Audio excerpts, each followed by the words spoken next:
Good afternoon. Welcome.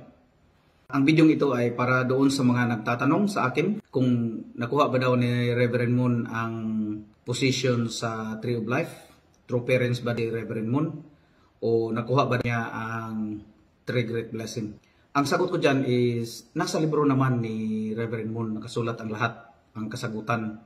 Kailangan lang natin klaruhin na ang Exposition of the Divine Principle, sinulat yan ni Reverend Moon at sa mga iba pang mga pioneering sa Unification Church. Maganda ang libro na yan, Exposition of the Divine Principle. Maganda pagkasulat. Mayroon lang mga kailangang klaruhin. Nakasulat dyan na hindi ka magiging Tree of Life hanggat hindi mo natupad ang Three Great Blessing. Ang Three Great Blessing ay under yan sa Providence of Creation. Bantayan ninyo itong mabuti kasi kapag inisip mo na ang Principle of Creation ay kasama na doon ang Principle of Restoration, hindi mo maintindihan ang principle.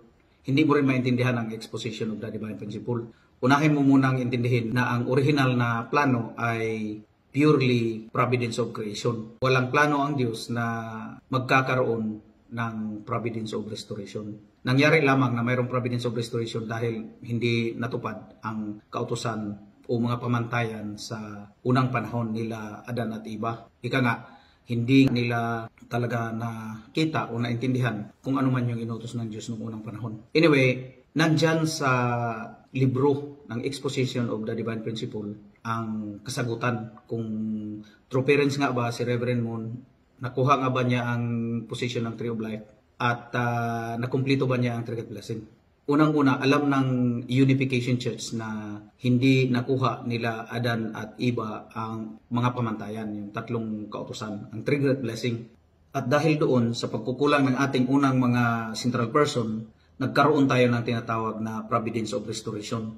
Kaya, upang maintindihan natin kung nakuha ba talaga ni Reverend Moon ang position ng pagiging Tree of Life, nagiging true parent of mankind ba siya, at nakuha ba niya ang Three Great Blessing, ang kasagutan dyan ay nasa Exposition of the Divine Principle mismo. Unang-una, according sa Principle of Creation, sa Exposition of the Divine Principle, kailangan mo munang kukunin ang Three Great Blessing saka mo makuha ang position sa pagiging Tree of Life. Makikita mo naman doon sa nangyari sa unang panahon kay Adam. Si Adam, nasa position na siya ng maturity, pero makikita mo na hindi siya nagiging Tree of Life dahil si Eve ay hindi umayon sa kagustuhan ng Panginoon. Yun ang nakasulat. At hanggang na damay na lang si Adam. Literally, kung si Adam ay nasa maturity na at kung maturity lamang ang kailangan para magiging Tree of Life ka, Tree of Life na sana si Adam. Pero nakasulat dyan sa Exposition of the Divine Principle na kailangan muna ni Adam at ni Eve ang kasal dyan sa growth stage level upang sila na ang magiging katawan ng Diyos. Ibig sabihin, kapag nakuha nila Adan at Eva ang kasal under sa Principle of Creation, sa second blessing, kung nakuha nila ang kasal doon mismo sa batas na yon, magiging true parents of mankind silang dalawa. Ngayon, noong 1960, si Reverend Moon, siya ang nag-pioneer ng tinatawag na conditional blessing. Ang conditional blessing ay blessing of restoration. Ang significant niyan is to remove the original sin and bring this couple back to the original position into the principle of creation. So yung blessing noong 1960 ni Reverend Moon ay hindi siya sa loob mismo ng Providence of Creation. Nasa labas siya ng Providence of Creation. Kailangan ninyong tandaan na hindi niyo pwede ihalo ang Providence of Creation at ang Providence of Restoration. Kasi kapag ihalo ninyo ang Providence of Restoration at ang Providence of Creation, hindi ito maaayon sa batas ng Providence of Creation. Kasi kapag ihalo mo ang Principle of Restoration sa Principle of Creation, makontaminate mismo ang Principle of Creation. Kaya nga, kailangan mo muna ang conditional blessing outside from the Providence of Creation para pag nakuha mo ng conditional blessing, babalik ka na doon sa Providence of Creation. Pag nandoon ka na sa Providence of Creation, saka ka pa magsisimula ng formation, growth, and completion. Meaning, kung nakuha ni Reverend Moon at sa asawa niyang si Mrs. Hakjahan Moon ang kasal noong 1960 under sa Principle of Restoration Blessing, the conditional blessing, ibig sabihin, hindi pa yun ang blessing under sa Providence of Creation. So, hindi mo matawag yun na first blessing kasi ang conditional blessing ay makikita mo ang ritual doon, ang process doon ay isang process of restoration. Kapag nasa process of restoration ang condition doon, hindi mo pwede siyang ilagay sa loob ng principle of creation. Ibig sabihin, hindi siya matawag na first blessing. Ngayon, naka 63 years na tayo sa anniversary ng blessing ni Reverend San Myang Moon at ni Mrs. Moon from 1960. Makikita natin na wala silang anniversary na nagkaroon si Reverend Moon at Mrs. Moon ng blessing under sa principle of creation. Ang pinagmamalaki lang nila dito is blessing under sa providence of restoration. Wala silang anniversary, wala kang makikitang nagbago sa sistema ng blessing. In fact, the evidence na hindi nga nakuha ni Reverend Moon ang kahit isa sa three great blessing ay wala silang blessing na naibigay sa next generation, kundi paulit-ulit na lang sila ng holy wine, paulit-ulit na lang sila ng conditional blessing. Ang naibigay na formula sa mga second generation, third generation, fourth generation, ang naibigay na formula ay formula under sa principle of restoration. Meaning, si Reverend Moon ay hindi talaga true parents. Hindi niya nakuha ang position sa tree of life dahil wala siyang na-fulfill na either sa first blessing, second blessing, or third blessing. Kasi, tingnan niyo mabuti, ang sinabi ng Unification Church na ang kasal ni Reverend Moon under sa principle of restoration, yun ang first blessing niya.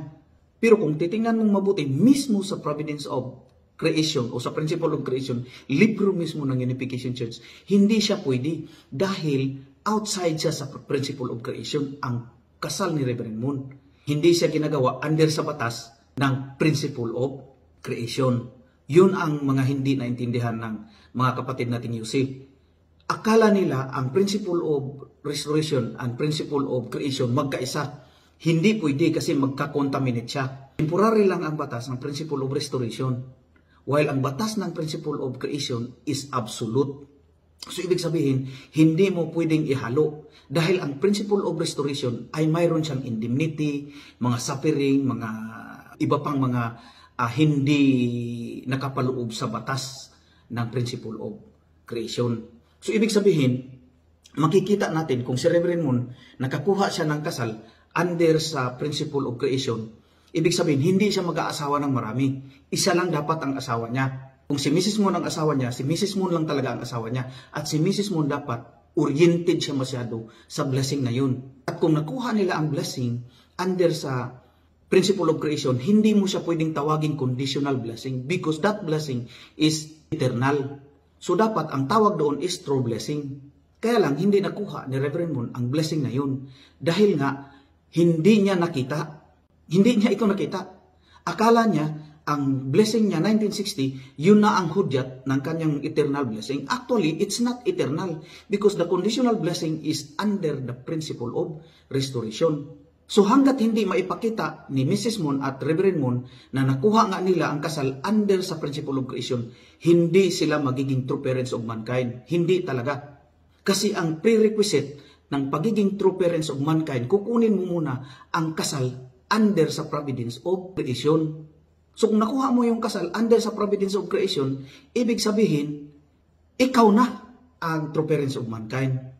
Kasi dapat sana, kung nakuha na Reverend Moon ang blessing 1960, a conditional blessing, naging sinless na siya. Kasi hindi mo man pwedeng sabihin na si Reverend Moon ay sinless before sa kanyang blessing 1960. Alam mo kung bakit?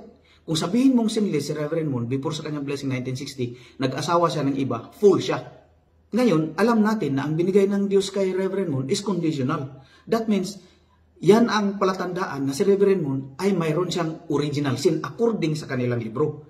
Ako, iba man ang paliwanag ko sa original sin, pero according sa kultura at tradisyon ng Unification Church, ang original sin ay galing sa isang pagkakasala ng unang mga ninuno, unang central person, sila Adam at Eve, at na-inherit ng sangkatauhan.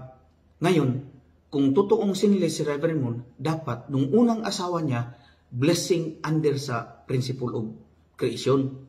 At kung ang kasal na yun, nung unang asawa ni Reverend Moon, ay hindi under sa principle of creation, ang mangyari doon, mag-full siya dahil hindi man authority ng Diyos yun. So, dapat aminin na lang ng ating mga kapatid sa Unification Church na Si Reverend Moon ay mayroon siyang original sin prior sa conditional blessing. Kasi ang conditional blessing na natanggap ni Reverend Moon is a justification na siya nga ay mayroong original sin. Because the conditional blessing is to remove the original sin and make you sinless and put you back to the principle of creation. Yun ang dapat tingnan mabuti ng ating mga kapatid na mga UC. Now, kapag nakuha na, sana, kapag nakuha na nila ang conditional blessing, right after the completion of the conditional blessing, si Reverend Moon and Mrs. Moon, they both become sinless. At kung sinless na sila, kung totoo man yung process, kung totoo yung process, which is, I believe na totoo naman. Pero, pagkatapos nila, right after sa araw ng kanilang success sa conditional blessing, pumasok na sila kaagad sa tinatawag na principle of creation. Dapat hindi na si Reverend Moon mag-asawa pa ng iba, hindi na siya maghanap pa ng ibang babae, mag-focus na siya sa tinatawag na providence of creation. Kasi kung sino man yung tatayong Adam, siya yung mag-recreate ng bagong Garden of Eden, siya yung mag-recreate. So dapat, pagkatapos ng conditional blessing, papasok na kaagad si Reverend Moon doon sa principle of creation, kasama yung wife niya. At mag-focus sila sa pagkuha sa triggered blessing. Ang nangyari, bumalik si Reverend Moon dahil na-misinterpret niya yung principle of restoration. Naging reverse sila. Hindi mo kailangang i-restore yung asawa ni Abraham. Mali na yun eh. Hindi mo kailangang i-restore yung asawa ni Jacob. Mali na yun eh. Hindi mo na kailangang i-restore yung relasyon nila ni Mary at Elizabeth. Mali na yun eh. Bakit mo i-restore? Dapat, ang mission ng Adam ay yung nakapaloob sa providence of creation. Yung triggered blessing.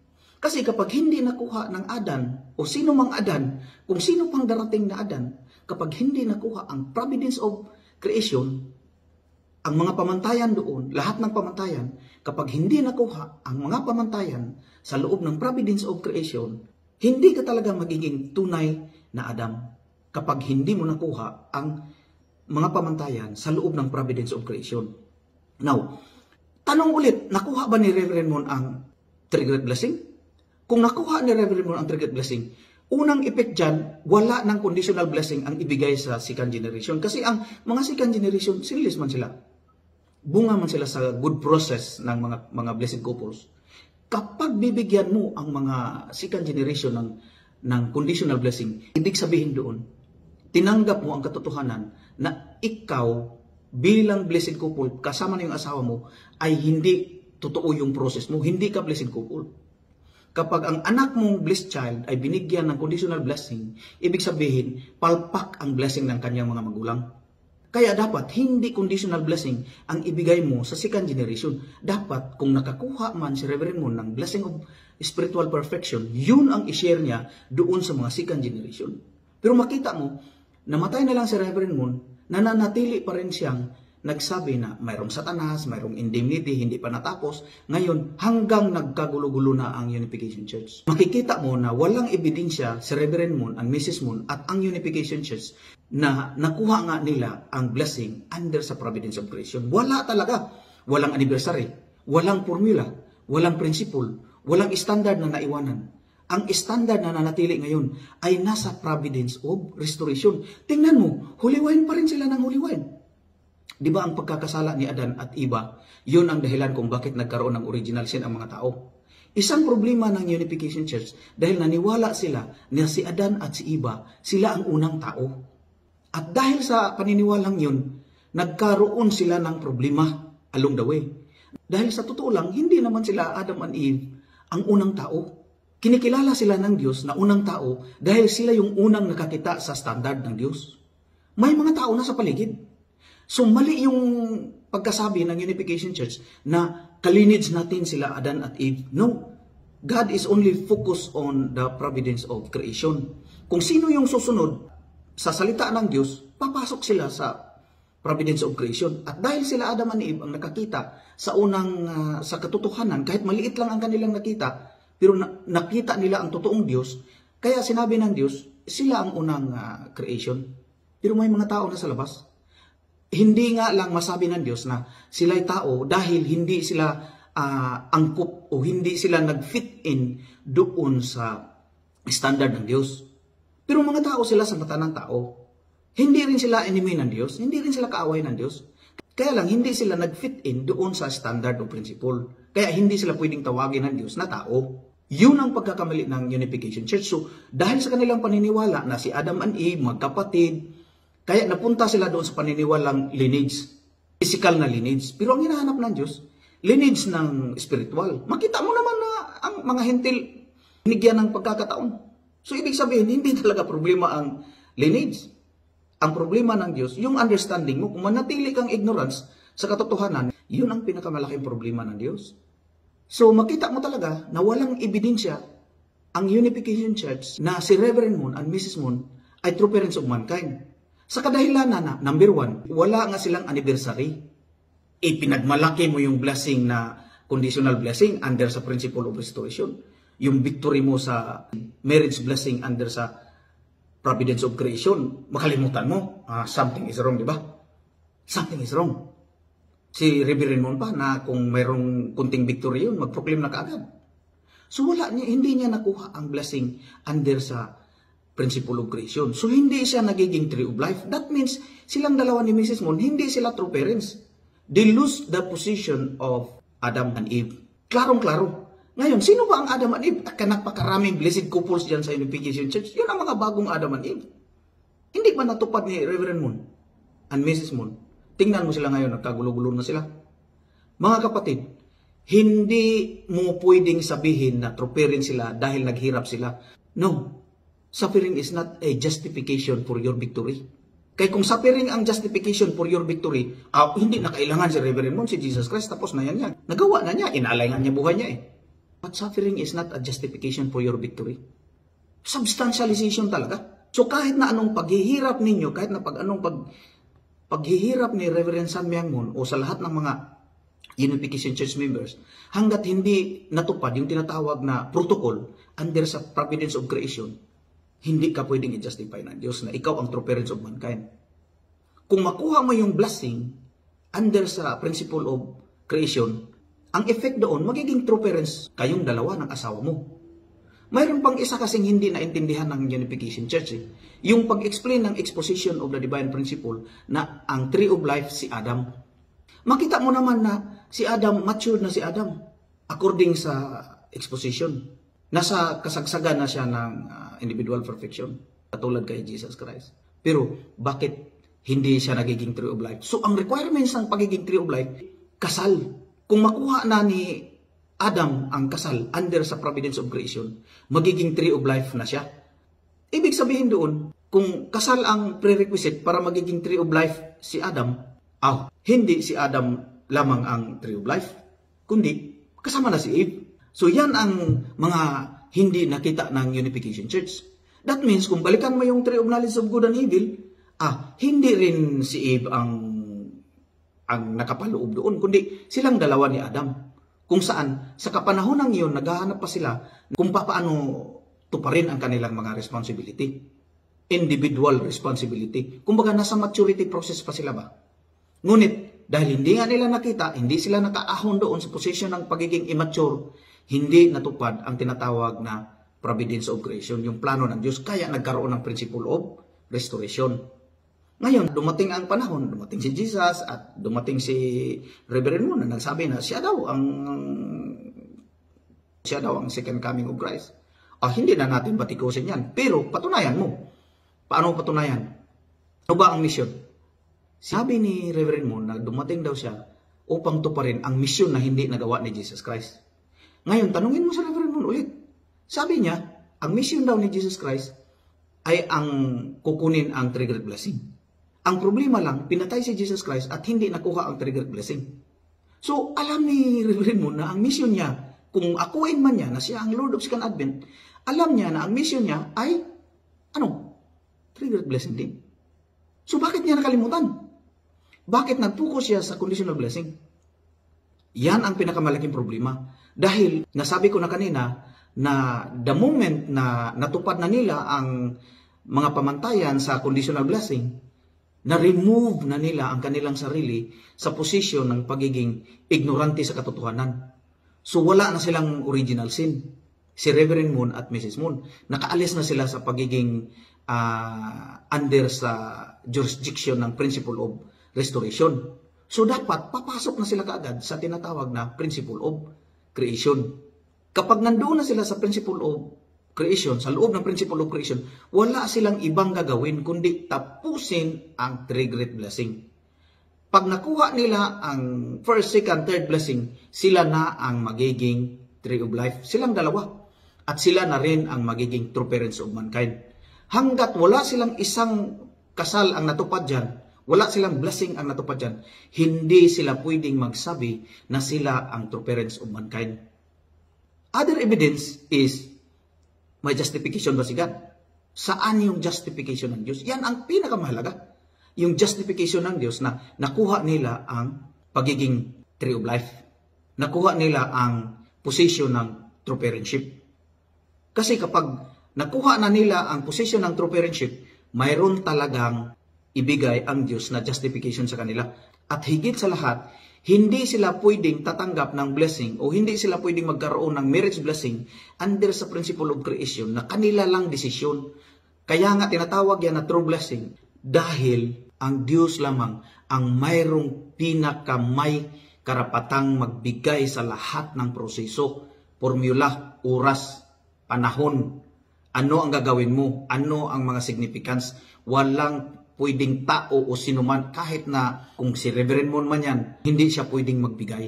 So ibig sabihin, hindi talaga si Reverend Moon, si Mrs. Moon, true parents of mankind. Dahil kung libro man nila ang iyong pagbabasihan, wala doon sa criteria ng exposition of the divine principle ang kanilang success. Ang tangi lamang pinagmamalaki ng Unification Church ay yung mga suffering, mga indemnity. Hanggang ngayon, indemnity pa rin sila ng indemnity. That's the indication that Reverend Moon did not fulfill the standard of principle according to the protocol of the three great blessing. Hindi nila nakuha ang position ng pagiging tree of life. In fact, si Reverend Moon naniwala na ang tree of life ay Adam lamang at ang pagiging tree of knowledge of good and evil ay si Eve lamang. Diyan pa lang, nagkulang na si Reverend Moon. So, hindi nga niya naipaliwanag ng maayos ang tree of life.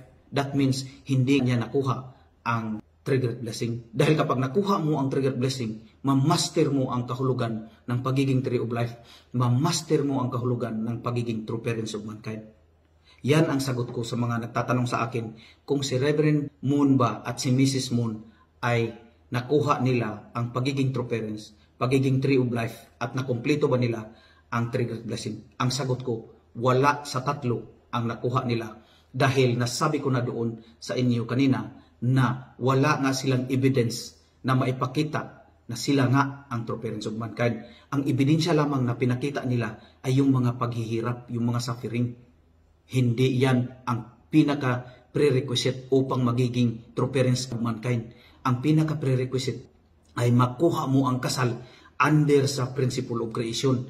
Pag nakuha mo ang kasal under sa principle of creation, magiging tree of life ka kasama ang iyong asawa. Magiging true parents of mankind kayong dalawa dahil magiging source of the truth na kayo. Kaya ang sagot ko sa tatlo ay hindi. Dahil hindi nila nakuha ang kasal under sa three great blessing. Maraming salamat at magandang tanghali sa inyong lahat.